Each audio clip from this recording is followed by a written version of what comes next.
boys are back again. Hey! He says again in town. Well, okay, one more time. The boys are back in town. You're welcome. You gotta be careful. We don't have no money. We don't have nobody suing us for copyright infringements. We didn't sing it, though. We didn't sing it. All right. Hey, man, how are you tonight? Hey, welcome, everybody, to another wonderful Warriors United show. We thank you for coming on and being part of this show. Yes. We are grateful every day for you guys and ladies joining us, and we appreciate you. So welcome. All the time. Thank you. And you know what? I'm glad you said ladies. Yes. I'm glad you said it. For some reason, some people think this is just a guy-only show, but no, it's just three guys who welcome everybody to join in with us. Everybody. Mom and them. Everybody. For my friends down south, everybody. So we are very thankful. We are so wow. How was your weekend, man? Yeah, my weekend was good, thank God.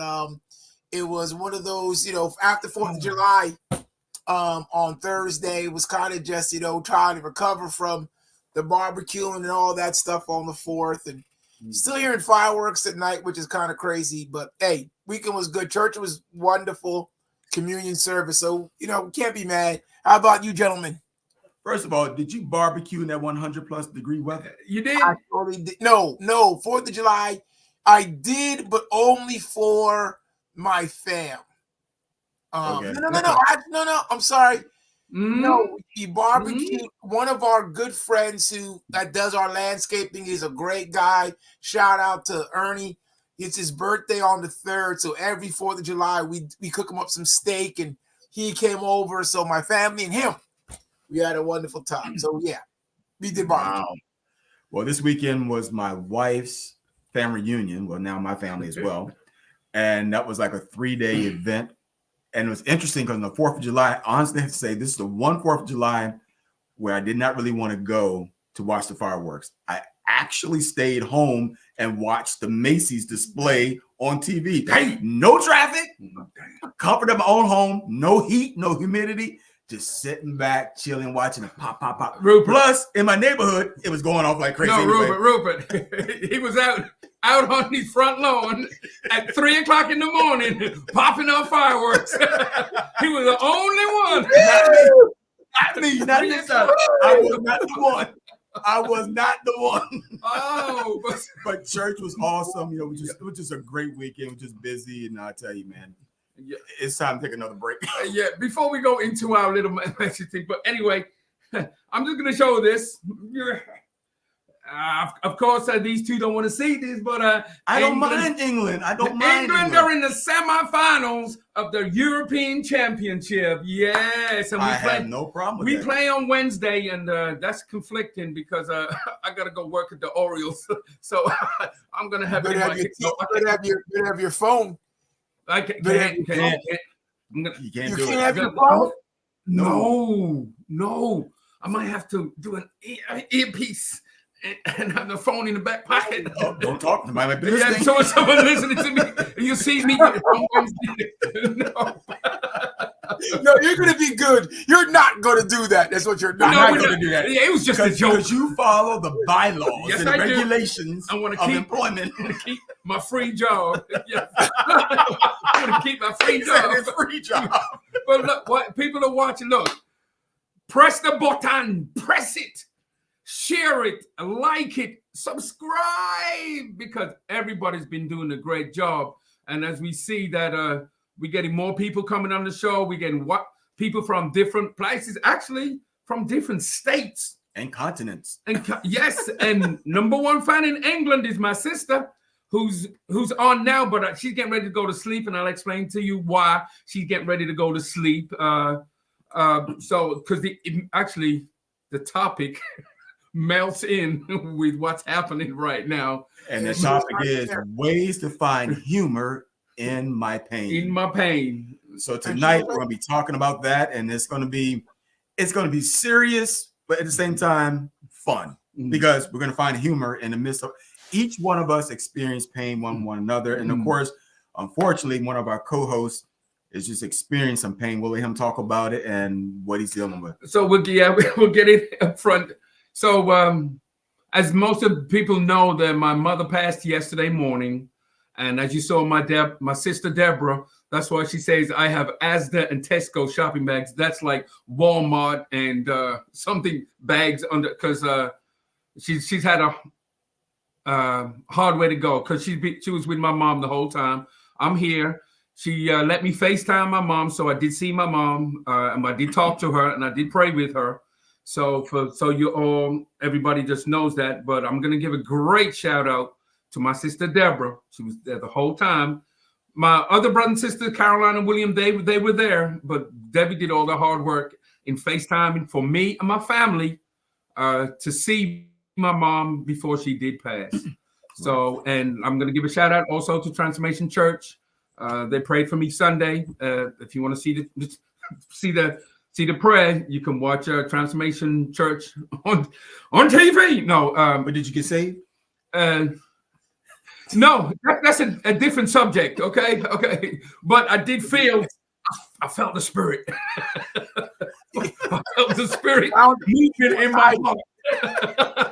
It was hiding from you. I found it. But when we did this topic, yes, we had no idea that Simon would be going through this. Exactly. And it's just ironic that we're doing that because finding humor only minimizes pain, but it can also make it bearable.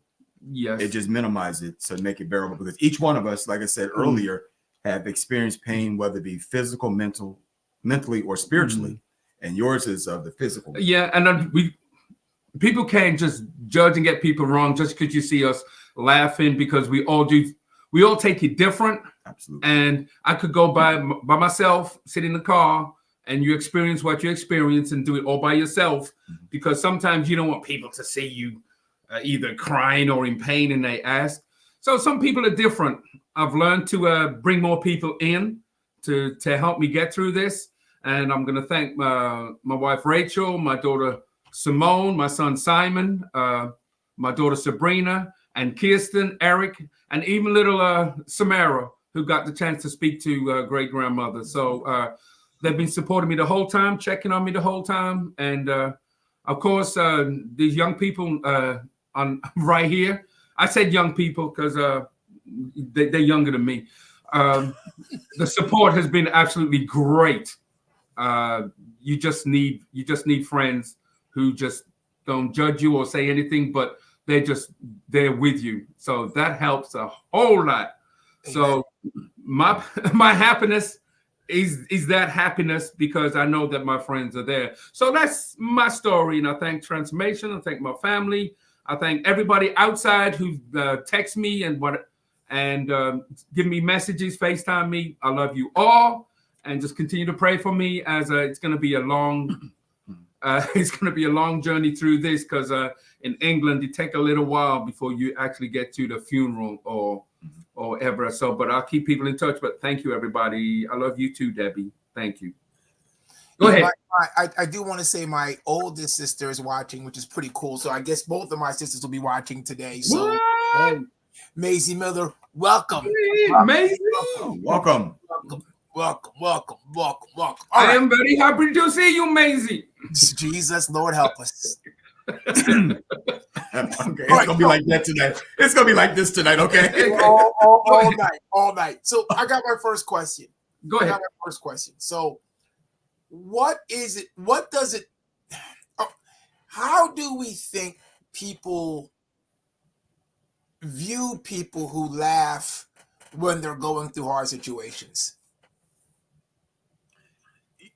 That's a good question, because I think some people may feel that you're not remorseful enough, or you're not sad, but then again, you don't know the story behind the individual. And by them going through the laughter and so forth, it's helping them deal with the situation at hand. So you really can't judge them. I mean, you're on the outside looking in. You really don't know. That could be their only mechanism they have at this time to keep themselves together. And like you said, some people are just way different. Some people get aggressive. Yes. You can't even talk to them because they're so upset or mad. Like the one time we was at church and we was at a funeral, and they was bringing the coffin out, and the guy was so upset. He kicked one of our lights out. Boom! Oh man, I won't forget that. Yeah, he kicked one of the lights out by the steps and like that. And there's no need to approach him because you say something to him, he's just gonna go even worse. So and the poor light didn't do anything to the man. He did get reprimanded though by a couple of people saying what you do, but just like what we're talking about, everybody just takes it different. Mm-hmm. Yeah, I think that sometimes we get into this thing where people have to let people vent the way they know how to vent. And I think you can't judge somebody on how they're venting because you need a release. And for some people it's to be by themselves, for some people it's to be in a crowd. Unfortunately, some people do things like drink, and some people laugh, some people go to sleep and don't want to get out of bed and stay in bed for hours and eat ice cream. Different ways to do it. I think on our end, though, I think that laughter is one of the more saner ways to get through something because it causes you to get certain things off your mind for a time. Mm-hmm. And you can focus on something else. That's what I believe. My mind just goes back when I was working retail. I never forget the situation where one of the managers, there was always money missing out of the cash box. At the end of the day, they come settle the drawers. So it was always money missing. Well, they got smart, started watching, come to find out it was the manager. So what they did was, I don't know how they realized it, so they had the police come. So to cover it up, she was like laughing look, she's handcuffed. She's laughing with the police walking up the store like everything's okay. Oh yeah, she was trying to cover her humor and her pain because she was going to be locked up. But she was like, just laughing. The whole time we're like, oh, she the one that been stealing the money the whole time. But that was her mechanism to laugh by being arrested so nobody would know what was going on. So it does come down. I know everybody's greeting and doing that, and I appreciate all that. But there is one. I got a question. Okay, so Willie Slide. Thank you, Pastor Hargrove. Love you too. You know I do. Thank you very much. This right here, I got a question for you. That's their way of dealing with the pain. Absolutely. Okay, so that's their way. How far can you go in your pain, not counting that you hurt somebody or you angry with? When is it too far when you hurting in your pain? You mean if we hurt somebody? No. When you're dealing with your pain, with dealing with your pain, how far is too far when you're dealing with your pain and you showing your emotions? I think guys are going to have different answers than women are. Yeah, it's a question. So, ladies and men, whoever, throw out your comments. We'll throw them up there. I'm gonna say the point in which you are no longer able to do things, to be able to be active, do things, and do the normal things you do because of the pain. I think now the pain has overcome you, and you need to get out of that rut. That's my opinion. I can go deeper about you guys' answer.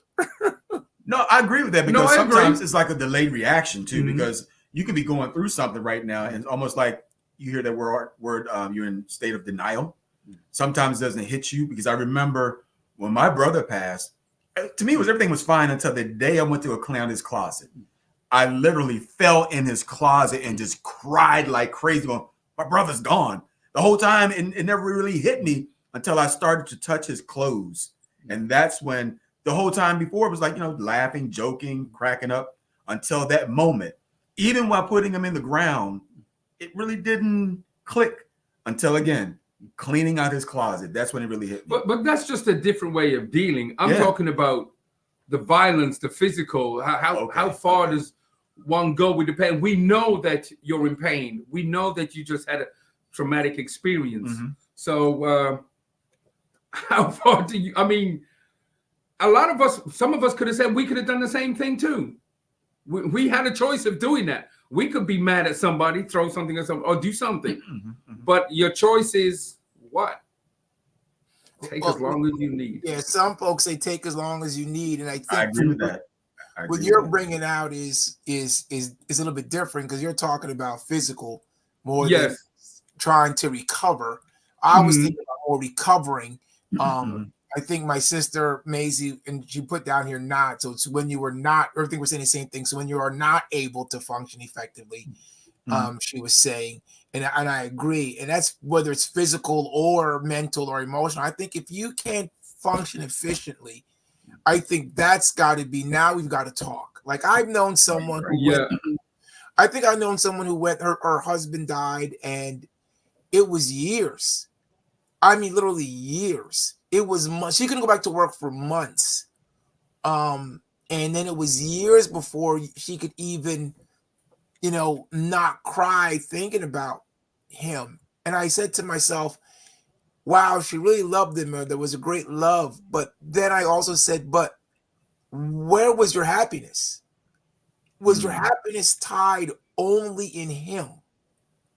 Because I talk about it, when I talk to couples, they say, look, if you're not happy getting into this relationship, if your spouse is to bring more happiness to you, not to make you happy. If you're hoping your spouse makes you happy, you're going to be in for you're going to be in for heartache, because when you argue, then you have nothing, right? So for me, it's your spouse should bring you increased happiness, but you ought to be happy without them, because there could be a time when they do go, and you have to be able to find happiness some other place. Again, that's my opinion. I'm not a psychologist, but that's just the way I feel. And I think that's important. I want my wife, if I go, to feel sad when I'm gone, but also want her to get up and get going because she's still living. And remember all the dumb things you did? Yeah. Yeah. But just before we say this one. Yeah. We can talk about them freely because I'm not there anymore. So but before we say this question too, I remember I was at work when I used to work. Sorry, when I was working, someone had just lost their mother, and they came to work. They said it was all right, but then you could see really that they weren't, but they were trying to push through. And sometimes, like even I think if I'm doing something, it'll help me instead of just sitting down trying to feel sorry for myself. So I could see tricking over, and we was loading our trucks. Then someone said something to her. Of course, the trigger. Someone triggered, and she was getting ready to go. I remember I had to go in front of her, and I had to hug her and just hold her for a second, and said, "It's going to be okay. It's going to be fine. But if you want to cry, go ahead and cry now. Just go ahead. Just do it." And she burst out crying, and she was fine. And she did all that. She did all that. And I said, come on, let's go inside. We took her in. I got the supervisor, and a couple of friends came in. She sat down. No, put her in the office where she was by herself. And that's just a time where it was like God put you in a certain place at a certain time. Because she could have lost her job because of what she was going through. And you might have done something really, really over the top for you to lose your job, even though you're going through that pain that you was going through. But that's something I was talking about too. So now I want to flip it a little bit. Let's talk about physical pain, because you've gone through knee surgery and so forth. And so with me, when I had the surgery done on my jaw, and I was still making jokes about it. My thing is this: my daughter says, "Dad, are you okay?" And sometimes I'll laugh, even in the midst of when I know I'm not okay. I would laugh. Because that's just my way of like not allowing my situation, circumstance overwhelm me. So when I was going through, and my doctor was saying, she said, "You don't have any pain or discomfort." No. Well, what you had going on, you should have had some pain. I'm like, no, I didn't. And I didn't feel that type of pain. I just kind of laughed through it. And I think each one of us have our own defense mechanism when it comes to physical pain. I mean, you with your knees. Oh, yeah. But I was like, "Are you all right?" "Yeah, I'm fine." He'd be laughing about it. Like, "No, you're not." "Yes, I am fine." He used to make me mad with that. No, but even in the hospital or whatever, you're going through and it's hurting all that. You just think of something, and the atmosphere just changes when you're doing that, and then you got someone next to you going, "I'm hurt. Oh my God." And you look at him going, What? She just asked you to bend your knee. Oh my God, it hurts, it hurts.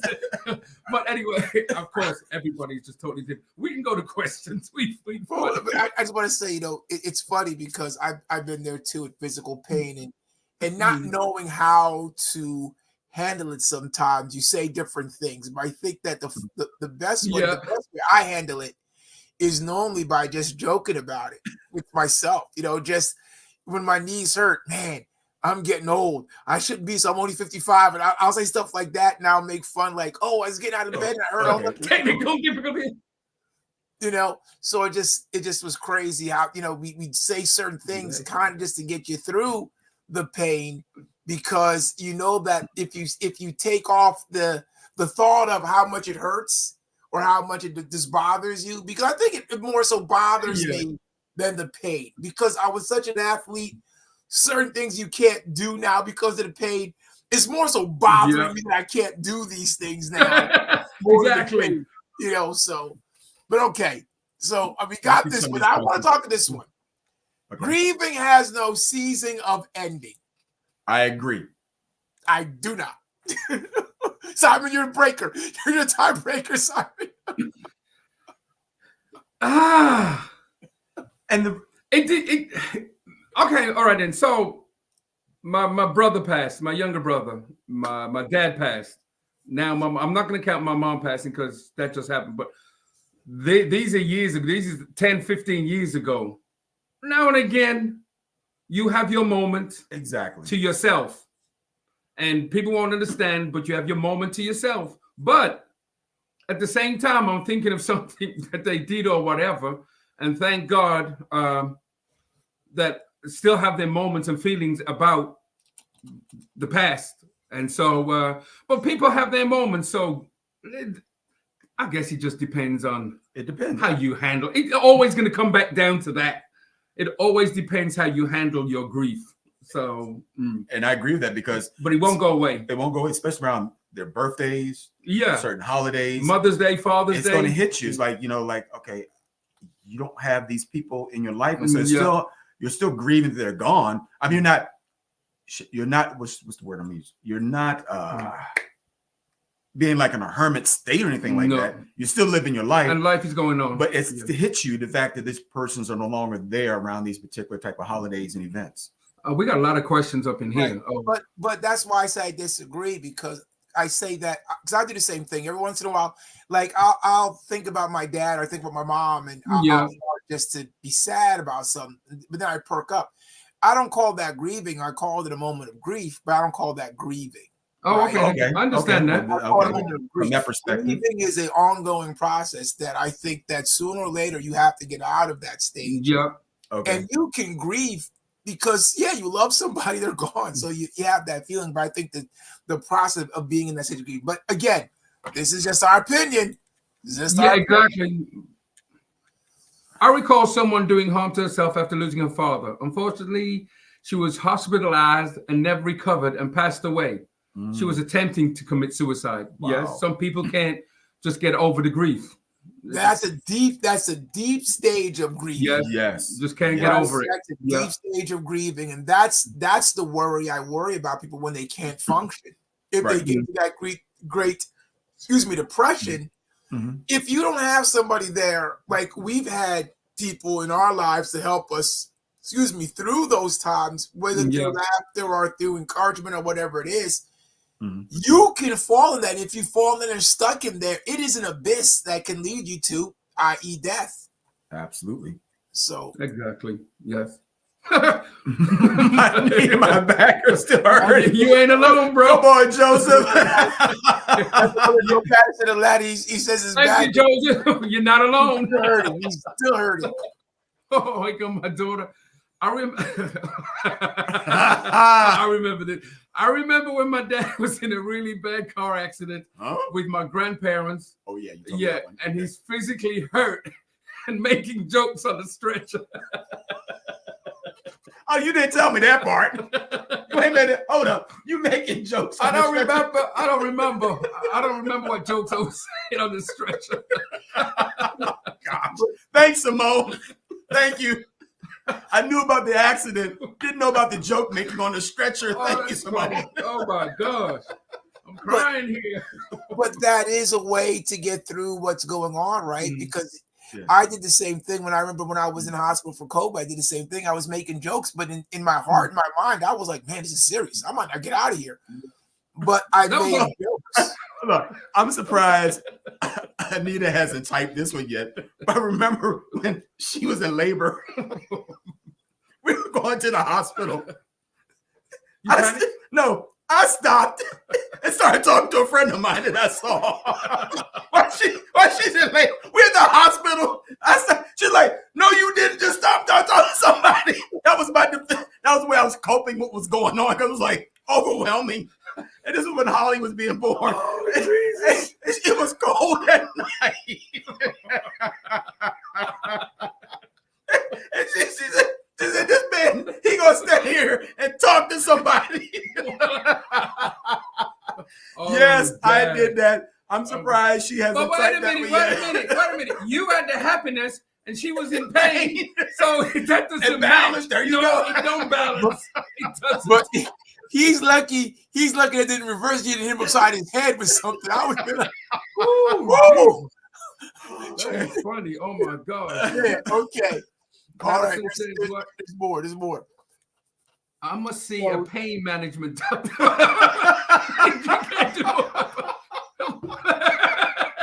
I can't read it. He said, I must see a pain management doctor now. Things you can't do now. I think you want to do now more. Oh, things that you can't do no more is a part of grieving, not depression. Things you can't do no more is a part of grieving, not depression. No. Things you can't do anymore is just a part of life. Yeah. A part of grieving. You're old. You're broken. I think that some folks, you're broken, right? When you're 22 and you lose your leg, some people handle it differently. Some people get the prosthesis and go and do other things and live life. Some people seclude themselves and say, I can't do. It's part of getting that mental part out, that this is a part of life. Now, what are you going to do next? Right? That's the psychological part. Grieving is a mind thing. It's in your mind. It's emotions. It's mental. You can get through it, but it depends on how you're going to get through it. And if you're going to get through it and who's helping, and I should say this, and who's helping you get through it. That's Certain key. People That's key. Should not be helping other people through their grief, because they're still grieving and they're no help, right? So I think it's important. Oh, Deborah. Wait, which was this one, right? Okay. Yes. I think grieving changes over time. We it's agree. Possible. Yes. I call one grief. I call one grieving. Now Joe's yelling. Grieving is not always depression. Why he gotta be bold typing us now, man? No one said that. This is a show not for angry people. We're trying to find humor in our pain. Not aggressive. He's having pain right now. Oh, now you got the laughing emojis. Okay. Joe is having pain right now, and he's laughing. Yes, he is. He hurting. Oh. Nah, Dad. No excuses. Mama's. I know she was in pain. I don't disagree with that. I was in a state of shock. You about to be born. I got you back on that, Holly. Don't worry about that. Yes, I remember this too. I lost my best friend when I was 14, Morgan. I believe that prepared me for preparing how to handle grief, because that death was really hard for me at a young age. Yeah. Which was true. And she did good. Yeah, you did great, young lady. I think younger folks who have dealt with death handle death much better than older folks who never handled death before. Right. I think it's good, not good, but I think that even when certain family members pass, I know that our parents, a lot of people don't bring their little kids there because they don't want to see it, but I always think it's a good idea, and explain to them that there is an ending, and they're going to go and they're going to miss whoever it is that's gone, but they're going to make it. I think it helps you when you're older to understand the same thing because you've seen it. I think if you've never experienced death until you're an adult age, I think it hits you harder. Right. I just because truth be told, because once the phone calls stop, once the cards stop, once the visiting stop, what do you have? If you don't have that humor in your life, you will go into that state of depression or whatever the case may be, because all that connection that you had is no longer there. So you do got to find humor or some type of avenue to get through. Yeah. You know what? And that's funny as it is. What you just said. How many of us have gone through that? When somebody in our life passes away, we get our phone is blowing up for days. Yes. 3 Now days you can't catch up with the phone calls. You just put it down, everything go to voicemail. You're just coming and people are calling you and suddenly like the day after the funeral, everything stops. Right. I know. Or the one to get me, if there's anything I can do. I'm not saying I'm keeping that out. And then when you check them on, it's like, well, don't say it if you don't mean it. I'm leaving. It's just a thing people love to say. I'm leaving it. Don't say it at all. Just don't say it. So my thing is, if you come at me with that, no, stop it right there. Because if I call you out on it and you don't come forth, then you just lied to me. It's just like saying, okay, yeah, my phone number is 443-806-192. Whatever. Okay. If you don't, you don't. If you do, you do. Oh my God. I think people say stuff out of habit, you know? Yeah. Yeah, because people want to be helpful, right? Right. And at the moment, some people do. Some people come through. Yeah. Some people come through. So some come through. I did say some big time. But then most people, man, it's okay. I can't even go through. Let me just go. Before you go on, you gotta say what you gotta say. Yes, it's that time. Wow. Hey, look, we're doing great up here as usual. Time moves fast. So you have to keep pressing the like button. Keep pressing the share button. Even if you watch it on Monday, Wednesday, Tuesday, press that share button all the time. Subscribe. You've done that. That's great. But even if you watch it Monday, Wednesday, Tuesday, Wednesday, Thursday, Friday, before we come back on Monday, just keep pressing share, like. And we'll be thankful every time we're here. You know what? I think you missed this calling. You watch those commercials. They start off and ends like, and I'm like, how do these people train to read all this stuff? That's you, man, right there. I ain't reading nothing. I know. I'm just saying. And then public service. All right, back to the question. Back to the question. Uh-oh. I have an older relative who never removed their husband's clothes from the house after his passing. Oh my goodness. Oh yeah. Hope they're not watching. I'm not going to say nothing if they're watching. Are they watching? No, they're not watching. Okay, that's crazy. Do you have some of their clothes? No. No, I don't. Yeah, that's an issue. Yeah. That means, so what they have done is they've never let that never let go. Never let go. Never let go. Mm-hmm. And they're going to be now they're going to be in a complete grieving process. Right. Yeah. Right. Because they've never let go. I'm not saying you got to get rid of everything. Mm-hmm. There's memorabilia that I have of my father, my mother's, a piece there and there that I keep but I don't have all my dad's suits in the closet. I'm sure my sister doesn't have all my mom. We gave a ton of things away because my dad was a bishop, my mom was, Mother Johnson. So somebody wanted to take my okay. Rupert Johnson Jr. is going to be the next pastor. Somebody want to take my dad's Bible. I was like, are you kidding me? Wait a minute. Back up. Really? Yeah. Matter of fact, they walked into my dad's office and took it. Oh, that's and I said, excuse me, what are you doing? Oh, I just want to piece of Bishop. I'm like, no. You are not getting Bishop's Bible. This is my dad's Bible. Thank you. That's bold. Wow. It was crazy. But yeah, it's all right. Sorry. That's all right. Oh, here comes again. The elevator accident. Oh, I know about this. Yeah. He told me about this. Newlywed. I'm grieving. What should have been? Yeah. Yeah, he's on a different story. That's not grieving, bro. That's just being sad. That's just sad. I don't know about it, so I can't make a comment. I don't know. I know what about elevators. elevators. Okay. I know what happened. It was actually the baseball game too. So it was it was a Braves baseball game. The elevator broke. The elevator broke and fell, and him and like 20 people were in it. It was crazy. Okay. So Holly says, I lost a friend last year unexpectedly. Ooh, I remember this. It took me a while to accept it. I still find myself wanting to text her because I really had a difficult time believing she was actually gone. I remember that. Yeah. It's so that is a way to cope with whatever you're going through, texting, calling. Like I had a friend of mine who had a voicemail from his dad. It was like a voicemail message he kept on his phone.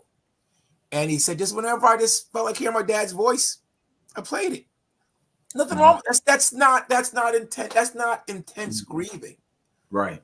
That's just saying, hey, there's a time you missed something and you wanna share it. I keep something. Right now I have my dad's briefcase here.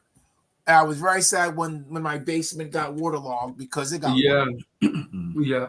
But I keep it because every once in a while I would just open it up and there'd be some of my dad's and I'd be like, yeah, that's so cool. And I would think about things that made me happy, remembering my dad. So Holly, that's fine. Text her. Yeah. I remember my workmate. Yeah. When you're worried. Yeah, my kids, his name was Carl Martin. He had 2 first names, but his name was Carl Martin. And he passed away last year. Oh, yeah. Now, look, he loved my kids. Oh, my Simone and Sabrina. And they loved him because I've known him for 25 years and when he passed away. So when he did pass away, I went to his funeral and everything like that. But my kids will always come up with the funny things that this brother did, man. He did some stuff that you go, what? he was in a car accident every 3 months. he was like, what? What'd you do, Carl? He says, I don't know, man. I just see got magnetic stuff on my car. The other cars be hitting me. I like that. Other cars hit him. But the sense of humor, because he would have liked that. And he told me, actually, he said to me, and we were just talking in jest, Simon, if I ever pass before you or whatever, man, don't be crying at my funeral, man. Just say some funny jokes about what I did or whatever. You know, what he just said was so true because I remember when Pam Wilson passed away. You remember Pam? She was one of the agents of the transformation. And they had me to be the officiant.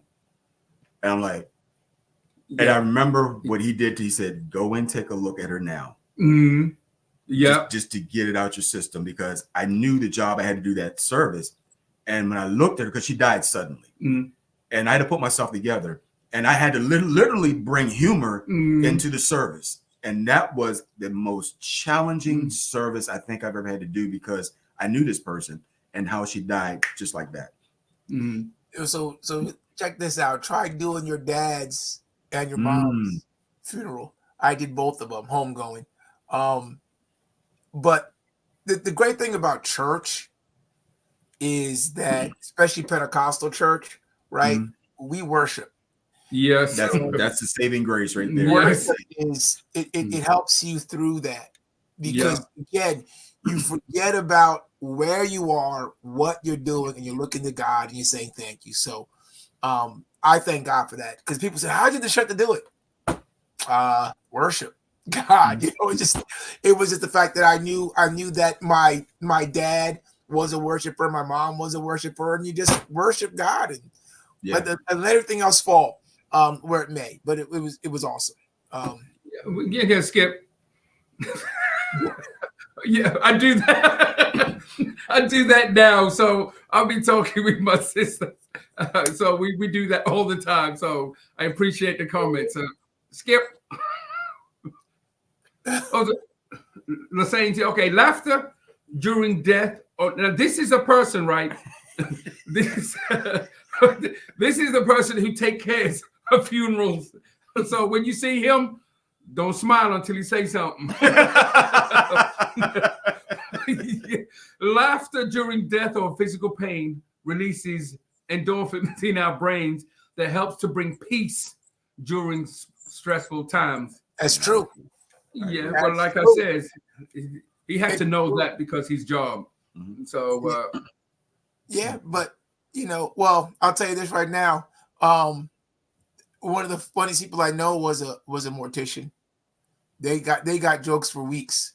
but remember, we had morticians on our show who had Yeah. jokes. Yeah, they got jokes for weeks, man. Yeah. They're around death all day, and all they do is just tell jokes. They got jokes for weeks, man. I had one of my mom's hats in a Ziploc bag. I took it out and smelled every now and then, plus videos and voicemails.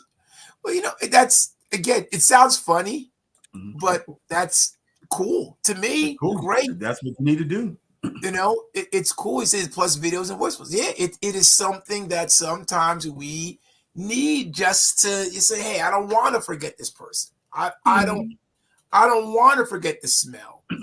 What it is. I mean, some of us have a smell. Walk to the kitchen when you were a kid, and like right now, if you walk in certain kitchens, you say, that smells like mom's. Oh my God! Exactly. Yes. Back to you, right?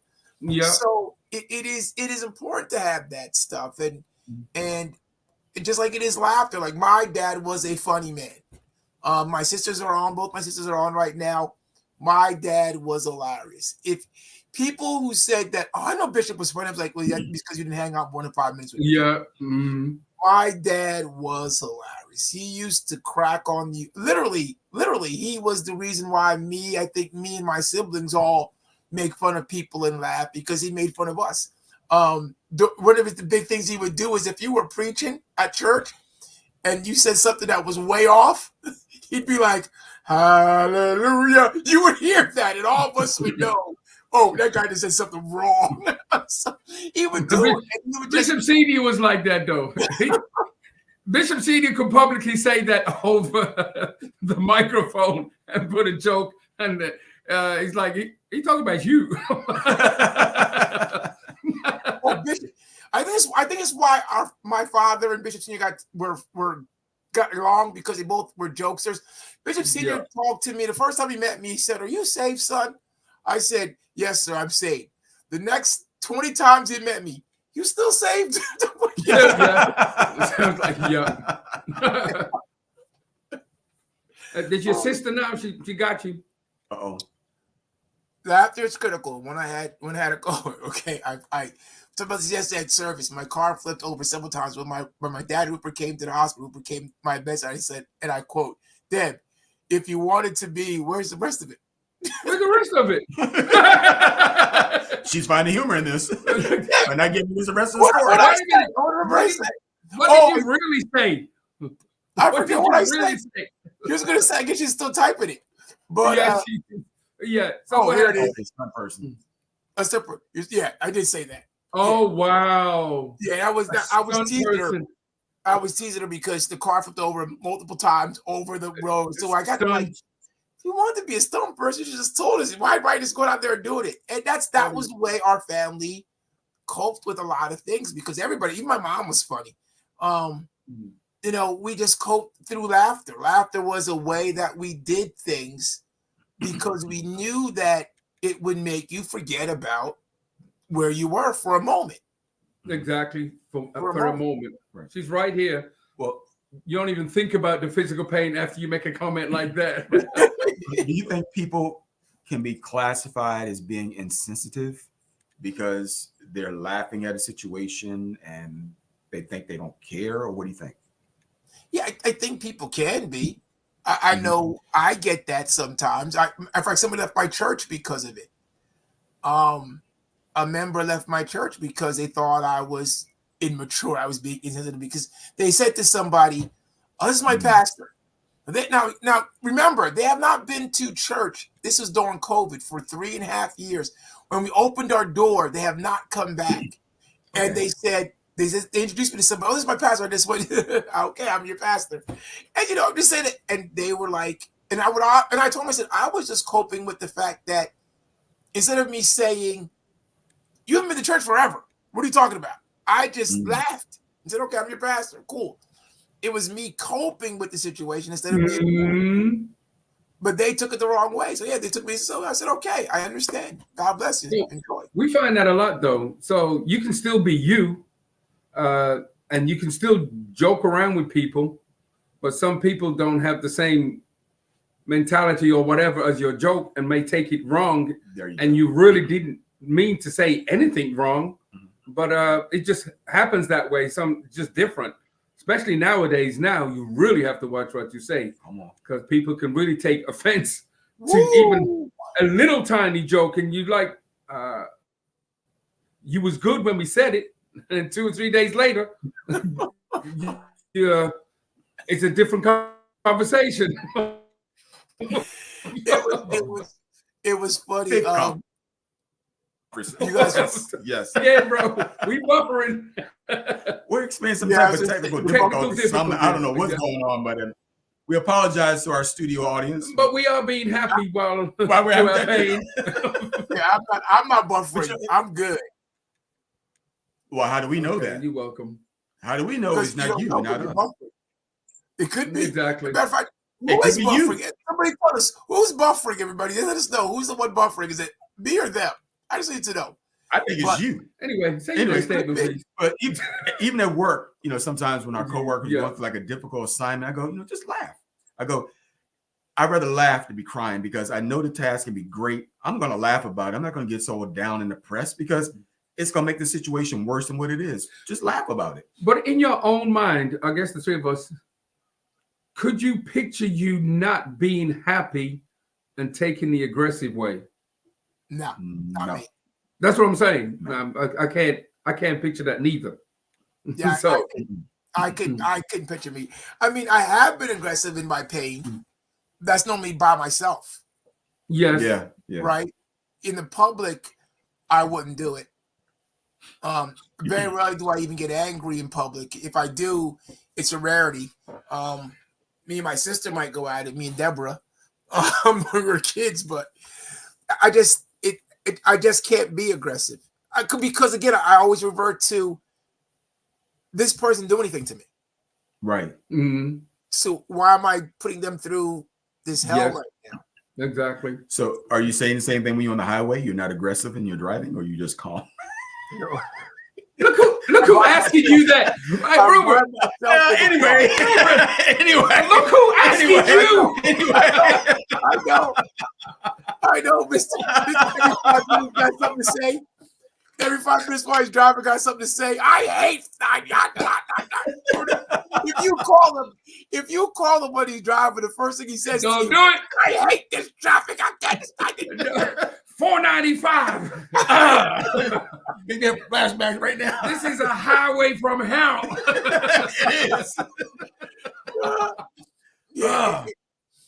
But I think that aggressiveness outside of our private time is not fair to those around us, and we're not. That's why I'd rather laugh with people than sob. It's nothing wrong with crying or sobbing, because I do cry and I do sob. Like Mark, I remember, I tell folks this too. It wasn't until I was alone that I really cried for my mom and my dad. Right. When I was with people, it was more so we're laughing, joking, having good times, remembering the good things. But then when you're alone, that's when you sob. Now I sob sometimes now in public if I'm talking about them on the pulpit, but I'm not sad to where I'm like, I'm just sad because I miss them. Yeah. And when it's over, I'm back. I'm not crying for 20 minutes, but now everybody has to come console me. And if I do cry, I have to joke about it. Yeah. But it's like that. You could do that, like you may have tears in your eyes. I'm like sitting in the car and you tears in your eyes. You're going through that moment, and then 2 minutes later, you just pulled up because you're going to the store, and you going in there, and no one's done you no wrong, and it's like they go, "How you doing? I'm doing fine, thank you." Right. Instead of like walking by and not saying nothing, because that's not me to do. It's like it's not their fault. They don't know what I'm going through. I don't even know what they're going through. So, right. Yeah. But anyway, Holland has got something to say. No, she doesn't. Holland. No, she doesn't. Wait. Pay no attention to that woman behind the curtain. Mr. Brodus. Oh, you know she's upset because she said Mr. Brodus. I know she did. He's talking about someone else speeding down the road. Look at them eyes looking at you, bro. I have no idea what she's talking about. What? I have no idea what she's talking about. Nothing wrong with a good cry sometimes. And that is true. That is true. I agree. I think that. Yeah, I cried. Yeah.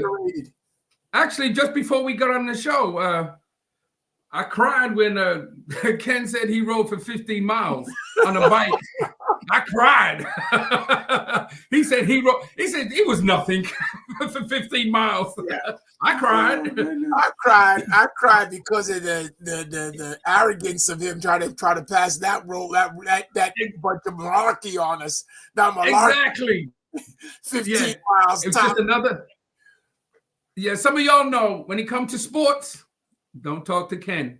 Because I cried when U.S. got knocked out. I didn't cry. I didn't cry.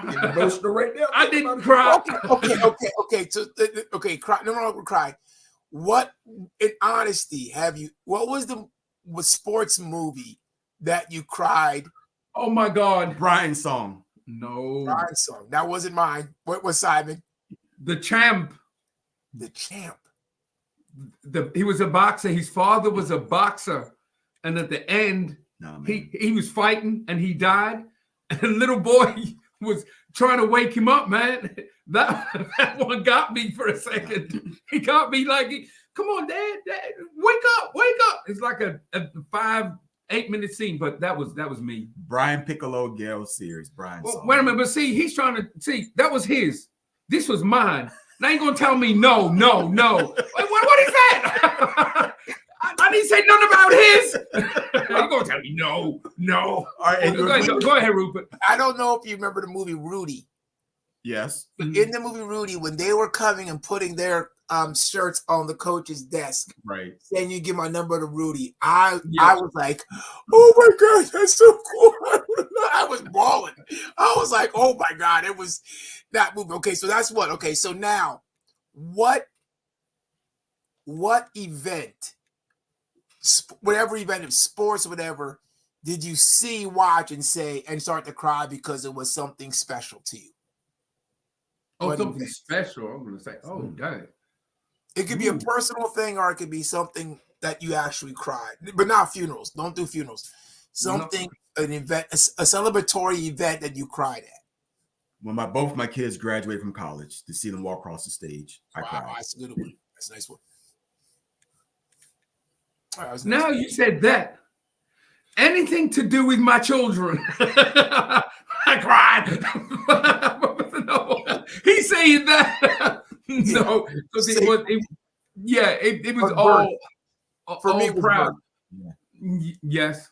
For me, it was the birth of my daughter. That one. Oh, you just set me up. Yeah. There you go. Thank you, Simone. There was two of them. I got that one. Yes. When I cried, look, when she was getting married and she was walking up, I was cool. Then all of a sudden it just came on, like tears in my eyes. Yes, I was happy, and then of course the birth of all my children. But I'm getting knocked for this one. So when Simon was born, I had tears in my eye because he was a son. But I mean, I still loved all three of them. But yeah, I got caught out there, so that's not gonna. Yeah, I got you. But I definitely cried the birth of my daughter. It's because as you know, I have 4 kids. My 3 oldest ones, were from my wife's side, and I told her we didn't have to have a child. I said, I've got 3. I don't need a children. I'm good, because she wasn't sure if she wanted to have another one. But then she decided, and then she got pregnant, and then I was just like, oh my God, I got a daughter. Daddies love their little daughters, so it was bad. Somebody getting in trouble over here, man. Yeah, we'll get to it. And that was a good movie, and that part, Ken, I will tell you, that was kind of cool. If anybody's ever watched The Children of Men, it's Clive Owen, and the movie's about no babies being born, and he's protecting the pregnant lady, and no baby's been born for decades, and right. Yeah. I remember that movie. My administrator don't miss nothing. No, she doesn't. She knows I love all three of them equal. And yes, you're my firstborn. But look, I held you first. I kissed you first. I hugged you first. I You had to love changed your you diapers first. Yes, yeah, I remember that. Yep. Yeah, I cried then too. That first poop change. I was like, I don't want to do this no more. What? No, I didn't do that. I was happy. It was good practice. Not me. Good practice. You learn learn not to do when you have your second one. The only thing about the only thing about that is you can't hold a diaper for a momentum. This is the first diaper you ever had. Stick it on the wall. Yeah, It's my first diaper change. It's been there for 34 years.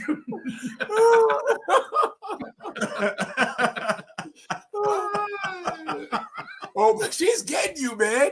Woo! Oh yeah, you in trouble, bro. Oh, no. Didn't cry is all that matters. Oh, and this is a true fact, guys. This is so funny.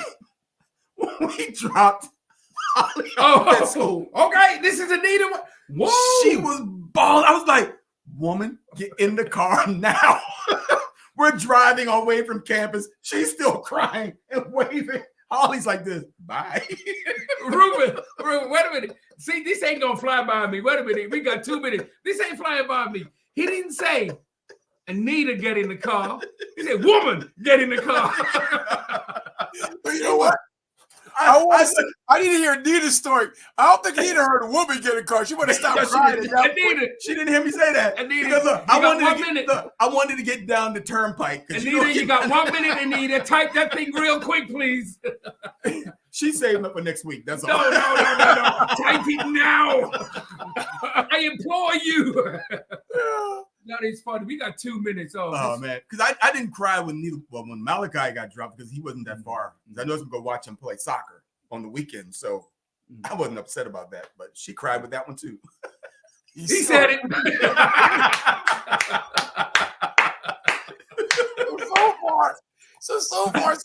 So far we got him stopping, talk to a friend when I was born. And it is not the Mark and Anita show. I keep telling you people this. Well, they're pregnant. Well, the kids are leaving. Look, Woo, we got 1 more minute. Everybody for coming on this laugh at your pain, and yes, you know, and please share this show. Yes.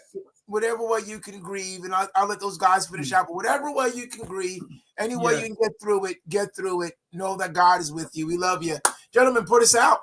Yes, we do. Stay tuned next week, and you'll hear us say, you're welcome. You're welcome. Oh, he did it. And now to him, we didn't. Bye. Were we too quick? No, I was too quick, I thought. But you know what? I can't find his closing. I'll take it. You're welcome. You're welcome. You're welcome. See you next week. Bye. Oh, I